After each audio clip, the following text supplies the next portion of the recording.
آپ دیکھ رہے ہیں آواز وطن نیوز۔ اسد قریشی کی رپورٹ کے مطابق Hyderabad management development and foundation کی جانب سے مقامی ہال میں تقریب منعقد کی گئی۔ Hyderabad management development and foundation کے زیر اہتمام مقامی ہال میں تقریب منعقد کی گئی۔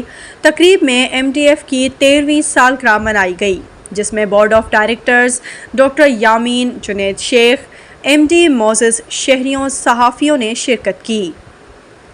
تقریب سے خطاب کرتے ہوئے مقررین کا کہنا تھا کہ MDF گزشتہ 13 سال سے کام کر رہی ہے، جس کا قیام 2010 میں وجود میں آیا تھا اور رجسٹرڈ آرگنائزیشن نے کم وقت میں کین شاہ میں سیلاب زدگان کی مدد کی، تھرپارکر میں کام کیا اور تعلیم پر بلوچستان میں کام کیا۔ علاوہ ازیں یہ تنظیم صحت، اسکولوں کی ڈیولپمنٹ پر کام کر رہی ہے۔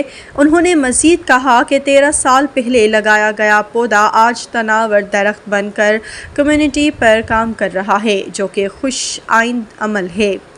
MDF کی جانب سے 13 سال کی خدمات پر آرگنائزیشن کی جانب سے شیلڈ سے نوازا گیا، جبکہ تقریب میں ڈاکٹر پشپا، کرن داؤد پوٹا، پرکاش کمار، صحافی جہانزیب علی کاتیار، صحافی شام لال چندانی، اسد قریشی، یونس راجپوت، سلمان شیخ، امتیاز شیخ، توحید چوہان اور دیگر نے شرکت کی۔